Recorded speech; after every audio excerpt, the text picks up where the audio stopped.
সরাসরি নিউজ রুমে চলে যাবো। অতনু হালদার রয়েছে। অতনু, সমবায় ব্যাংকের ভোট গ্রহণ, সেখানেও রাজ্য পুলিশের উপর আস্থা রাখা যাচ্ছে না, কেন্দ্রীয় বাহিনী দিয়ে নির্বাচনের একেবারে নির্দেশ দিয়ে দিল সর্বোচ্চ আদালত। দেখো, আজকে সুপ্রিম কোর্টের এই রায় আর যাই হোক রাজ্যের পুলিশ প্রশাসনের পক্ষে স্বস্তিকর নয়, এটা বলাই যায়। একটা সমবায় ব্যাংকের নির্বাচন অত্যন্ত সাধারণ ব্যাপার, সেইটার জন্য দেশের সর্বোচ্চ আদালতকে আজকে তার 5টি বুথে কেন্দ্রীয় বাহিনী মোতায়েনের জন্য নির্দেশ দিতে হচ্ছে। তাহলে রাজ্যের পুলিশ প্রশাসন কি করছে? এই আইন শৃঙ্খলার বিষয় তো রাজ্যের পুলিশ প্রশাসনের, law and order state subject, এইটা রাজ্য প্রতি মুহূর্তে বলছে। আর আদালত, কখনো হাইকোর্ট কখনো সুপ্রিম কোর্ট আস্থা রাখতে পারছে না বিভিন্ন ছোট ছোট জিনিসে, যেগুলো রাজ্যের আইন শৃঙ্খলা রক্ষক যারা রয়েছেন সেই পুলিশ বাহিনী বা সেই প্রশাসনের পক্ষে খুব সহজেই যেগুলোকে সামাল দেওয়া উচিত, সেইগুলোতেও দেখা যাচ্ছে যে আদালত আস্থা রাখতে পারছে না। তার কারণও আছে, আস্থা রাখতে পারছে না তার কারণ বিভিন্ন ঘটে যাওয়া ঘটনা। এইখানে আমি তোমাকে বলতে পারি যে এই যে আরজিকর হাসপাতাল, আরজিকর মেডিকেল কলেজ এবং হাসপাতাল, তুমি দেখেছো সম্প্রতি এই সুপ্রিম কোর্টের নির্দেশেই আরজিকর মেডিকেল কলেজ এবং হাসপাতালের নিরাপত্তা রক্ষার জন্য কেন্দ্রীয় বাহিনী সিআইএসএফ মোতায়েনের জন্য সেখানে নির্দেশ দেওয়া হয়েছিল, এবং আমরা দেখছি সেখানে এখনও সিআইএসএফ মোতায়েন রয়েছে এবং কেন্দ্রীয় বাহিনী সিআইএসএফ আরজিকর মেডিকেল কলেজ এবং হাসপাতালের নিরাপত্তা দিচ্ছে। কেন সেখানে সিআইএসএফ মোতায়েনের নির্দেশ হয়েছিল? তোমার নিশ্চয়ই মনে আছে যে সেখানে তরুণী চিকিৎসকের রেপ অ্যান্ড মার্ডারের ঘটনার ঠিক 5 দিনের মাথায় গত 14ই আগস্ট রাত্রির বেলায় সেখানে একদল দুষ্কৃতী ঢুকে নির্বিচারে ভাঙচুর চালায় পুলিশের চোখের সামনে।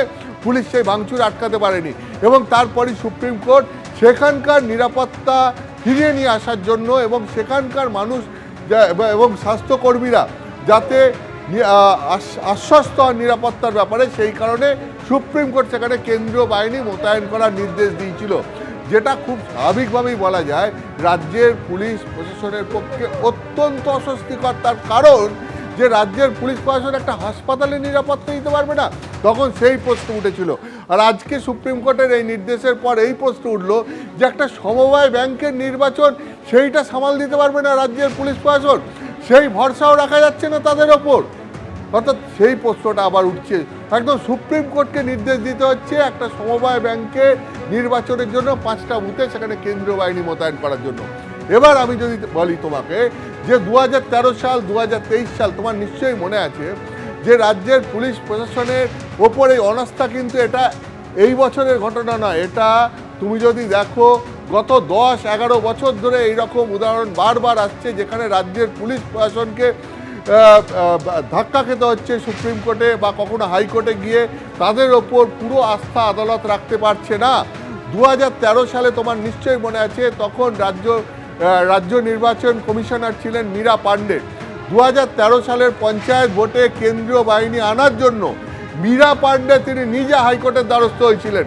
তোমার এটা মনে রাখতে হবে যে তখন রাজ্যের প্রশাসন কিন্তু চায়নি যে কেন্দ্রীয় বাহিনী আসুক 2013 পঞ্চায়েত ভোটে, কিন্তু রাজ্যের নির্বাচন কমিশনার তৎকালীন তখন ছিলেন মীরা পাণ্ডে, তিনি গিয়েছিলেন হাইকোর্টে যে রাজ্যে পঞ্চায়েত ভোট সুষ্ঠুভাবে করানোর জন্য, শান্তিপূর্ণভাবে করানোর জন্য কেন্দ্রীয় বাহিনী মোতায়েন করা হোক, এবং তখন 2013 সালের পঞ্চায়েত ভোটে কেন্দ্রীয় বাহিনী এসেছিল। তারপরে 2023 সালের পঞ্চায়েত ভোট বিরোধীরা আদালতের দ্বারস্থ হয়েছিলেন, এবং তারপর ঠিক সেই হাইকোর্টের অর্ডারে আবার 2023 সালের পঞ্চায়েত ভোটেও কেন্দ্রীয় বাহিনী আসে। অর্থাৎ একদিকে পঞ্চায়েত ভোট, যে ভোটটা করাই হচ্ছে রাজ্যের নির্বাচন কমিশনার, কিন্তু তার জন্য আনতে হচ্ছে কোথায়, কাকে নিয়ে আসতে হচ্ছে, কেন্দ্রীয় বাহিনীকে। কখনো বিরোধীরা যাচ্ছেন গিয়ে আদালত থেকে নির্দেশ দিয়ে আসছেন। আবার 2013 সালে তো আমি তোমাকে বললাম যে রাজ্যের নির্বাচন কমিশনার, নির্বাচন কমিশনার তিনি গিয়েছিলেন, তিনিও রাজ্যের পুলিশ প্রশাসনের ওপর আস্থা রাখতে পারেননি। ফলে এই একের পর এক ঘটনা, আইন শৃঙ্খলা জনিত বিভিন্ন কারণে তারা রাজ্যের পুলিশ প্রশাসনের ওপর ভরসা রাখতে পারছেন না, এবং তার কারণ ওয়াকিবহাল মহল বা বিশেষজ্ঞরা একটাই কথা বলছেন যে বিভিন্ন ক্ষেত্রে রাজ্যের পুলিশ প্রশাসন তারা আইন শৃঙ্খলা সামাল দিতে ব্যর্থ হচ্ছেন। সবথেকে বড় কথা, তাদের বিরুদ্ধে বারবার পক্ষপাত দুষ্টতার অভিযোগ উঠছে, যে শাসক হলে তাদের কাছে একরকম বিচার পাওয়া যাচ্ছে, বিরোধী হলে তাদের কাছে আরেক রকম বিচার পাওয়া যাচ্ছে। ফলে নিরপেক্ষতার জায়গাটা থেকে কোথাও যেন রাজ্যের পুলিশ প্রশাসন সরে যাচ্ছে। সেই কারণেই আদালত আস্থা রাখতে পারছে না বলে বিশেষজ্ঞরা মনে করছেন। বেশ, অতনুপ, তুমি আমাদের সঙ্গে থাকো। আমি এইখানে একবার দর্শকদের দেখাতে চাইবো যে এক তো হচ্ছে যে রোববার যে ভোট রয়েছে সম্পূর্ণ শুধু 5টা বুথে শুধুমাত্র কেন্দ্রীয় বাহিনী নয়, সমস্ত বুথে সিসিটিভি পর্যন্ত মোতায়েনের নির্দেশ দিয়েছে সর্বোচ্চ আদালত। এইখানে গুরুত্বপূর্ণ হচ্ছে গতবার কি হয়েছিল, একেবারে সম্পূর্ণ বিরোধী শূন্য ভোট হয়েছিল। এবার সেই কাঁথি সমবায় ব্যাংকের নির্বাচনে কেন্দ্রীয় বাহিনী মোতায়েনের নির্দেশ দিয়েছে সর্বোচ্চ আদালত। গতবার সমবায় ভোটের যে 95টি আসন সবকটিতেই তৃণমূল সমর্থিত প্রার্থীরা জয়লাভ করেছিলেন। এইবার ভোটে কি হতে চলেছে সে তো রোববার যখন ভোট গ্রহণ হবে তারপর বোঝা যাবে, কিন্তু অত্যন্ত গুরুত্বপূর্ণ বিষয় যে সুপ্রিম কোর্টের নির্দেশে কেন্দ্রীয় বাহিনীর উপস্থিতিতে কেন্দ্রীয় বাহিনী মোতায়েন করে এই সমবায় ভোট আগামী রবিবার হতে চলেছে। গতবারের নির্বাচনটা এক্ষেত্রে অত্যন্ত গুরুত্বপূর্ণ। আরও বিস্তারিত এই নিয়ে ঋত্বিক প্রধান আমাদের বলতে পারবে। ঋত্বিক, দেখো, যেটা হচ্ছে যে এই কোঅপারেটিভ ব্যাংকের ভোট যখন হয়েছিল গতবারে, তখন কিন্তু যেটা জানা যাচ্ছে যারা আগে এই পরিচালন সমিতি ছিলেন তারা যেটা জানাচ্ছেন যে গতবারে আনকনটেস্টেড হয়েছিল, অর্থাৎ এখানে কোনো বিরোধী ছিল না। সেক্ষেত্রে যারা অফিসিয়াল প্যানেল ছিল তারাই জয়লাভ করেছিল এবং তার ফলে সেই ক্ষমতা কিন্তু তাদের হাতেই থেকে গেছিল। এবং তারপরে কিন্তু যথারীতি এই বোর্ডের মেয়াদ উত্তীর্ণ হয় এবং তারপরে কিন্তু আইনি জটিলতায় আটকে যায় এই ব্যাংকের ভোট পর্ব, এবং যে ভোট পর্ব হতে চলেছে আগামী 15 তারিখ।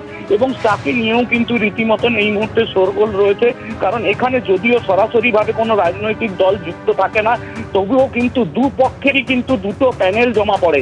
এবারে কিন্তু যেটা দেখা গেল যে তার অন্যথায় হলো না, কিন্তু গতবারের পুনরাবৃত্তি যাতে না হয় তার জন্য যেমন একদিকে বিজেপির পক্ষ থেকে সচেষ্ট হয়েছে, তারাও কিন্তু একটা অফিস প্যানেল তৈরি করেছে, অপরদিকে কিন্তু তৃণমূলের পক্ষ থেকে ইতিমধ্যেই কিন্তু তাদের প্যানেল ঘোষণা করা হয়েছে এবং দুটো প্যানেলের মধ্যেই কিন্তু যথেষ্ট রেসারেসি রয়েছে। এবং ইতিমধ্যে প্রত্যেকটি যারা এইখানকার ভোটার রয়েছে তাদের বাড়ি বাড়ি গিয়ে দুই পক্ষ প্রচার করছে এবং যাকে ঘিরে কিন্তু রীতিমতন রাজনৈতিক বাতাবরণ উত্তপ্ত হয়ে রয়েছে এই মুহূর্তে কাঁথিতে। কারণ কোনটাই কোঅপারেটিভ ব্যাংক মানে কাঁথির একটা সেন্টিমেন্ট, এবং সেই জায়গায় সেই সেন্টিমেন্টকে কে কতটা কুক্ষিগত করতে পারে একেবারে তার লড়াইটা চলছে এবং সেই প্রেক্ষিতে ভোট হবে আগামী রবিবার। ধন্যবাদ তোমায় ঋত্বিক।